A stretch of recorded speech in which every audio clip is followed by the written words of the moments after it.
Time in the garden is a wonderful thing, and I mean this in both ways. Time as in spending the hours because we know how good it is for you, and also the herb time.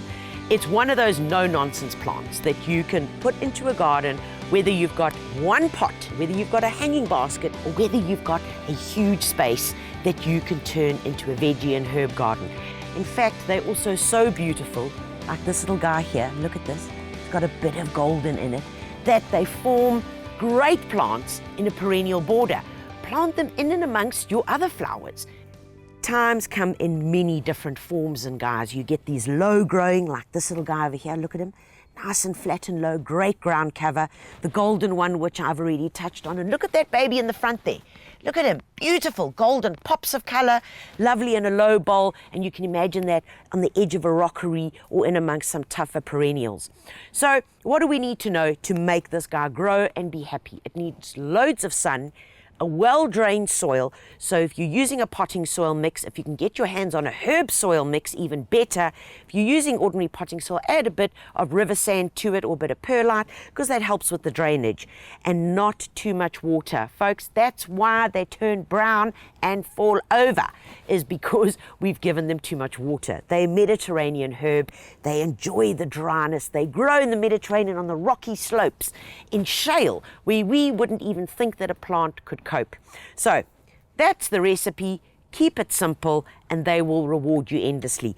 And like all herbs, the more you pick them, all right, with a nice sharp scissors, the more you pick them, wherever you've picked, you've actually pruned, all right? So where you've pruned, you know we're going to get more shoots.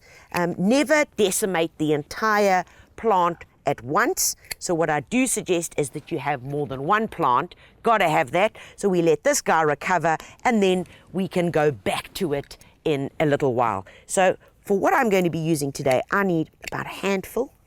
That should do the job. And let's head off to the kitchen.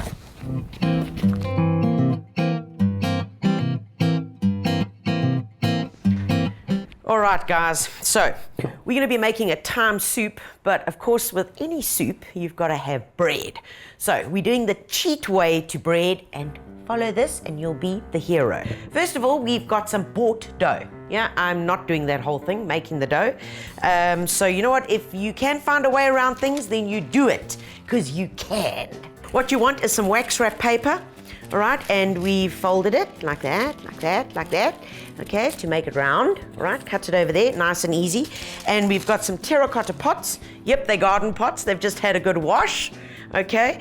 And the reason why you need the wax wrap is very important, because even if you oil this, the terracotta is so absorbent that it just sucks it all up, and you end up kind of gouging it out a bit Philistine-y, okay? So we're not doing it that way. That's why you use the wax wrap. So what you want to do is you want to get your hands glazed with some olive oil, all right? Because this is gonna stop the Play-Doh effect.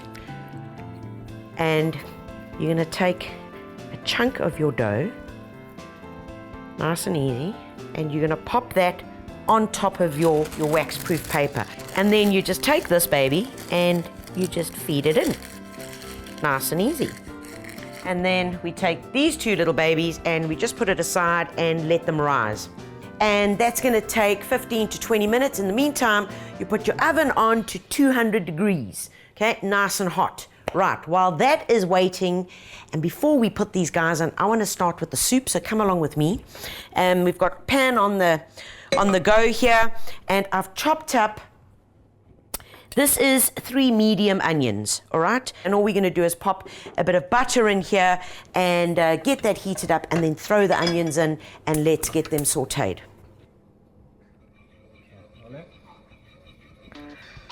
Right, once that is melted down, in go the onions, and stir them every now and then, but don't stress about them, just let them sizzle away and soften up. Remember, the flavor often comes from the base, and that's one thing. I mean, my granny, every dish had fried onions first as the base. Fried onion and thyme and a bit of garlic. But that was the base of it. And the slower, the longer you let these guys just suck it all up and just bubble away, the better your depth of flavor is. So let's leave that here. And then we're gonna prep our thyme and we're gonna get that going. So I've got a bowl for that. Now with the thyme, you don't want sticks. All we're wanting is the leaves. So just grab a bit and you just wanna pull them off.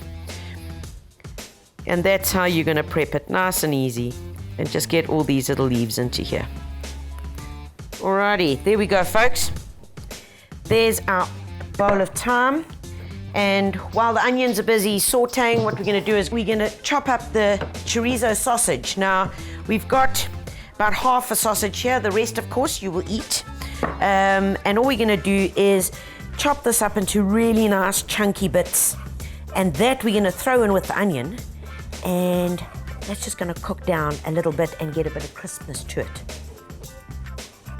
All right, yum. And then this, straight into the onions.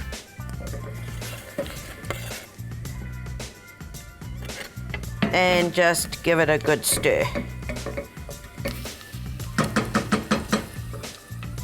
Whilst the chorizo and onion's doing its thing, our bread is now risen enough and we're gonna pop it into the oven, and that's gonna go in for 15 minutes or until the tops have just got that lovely little domey brownie, and when you tap it, it kind of sounds hollow. That's your cue. Come out and ready to eat. Ooh, look at this. And you see all the oils? Come have a look here. Look at all the oils that start coming out of the chorizo, and that's where all your flavor is. And when you punch that with the thyme, ooh, mamma mia. All right, next guys in is we've got some cannelloni beans, and this is 1 tin. You can use butter beans, but either way, they're all yummy. We're gonna pop those in. In those go, and then I've got a liter of stock. And this can be veggie stock, chicken stock, and that's going in. Oh, look at that. And there's your beautiful juice. And then the queen of our dish, which is our beautiful thyme. Give it a stir and leave that just to simmer. You want the heat of the bowl to be able to release the oils from the thyme. Also, what it's going to do, we know that thyme cuts through richness. So it's going to cut through the richness of the chorizo and just burst with all those flavors. But this is quick, easy, 15 minutes, bang, and we've even got some bread in the oven. Not a bun in the oven. Ah. Right, 15 minutes is good. I'm sure that our bread is good to go. And let's take a peek. Ooh, you're gonna want this. These are fabulous. Look at these nunus. Oh, who thought a terracotta pot could do this? Oh, yay. Let's turn the soup off and let's get these babies over here and leave them for just a couple of minutes because they really are hot. Just needs a smothering of butter. Right, let's get the soup. And stand back because the flavor is gonna wow you. There we go, look at that.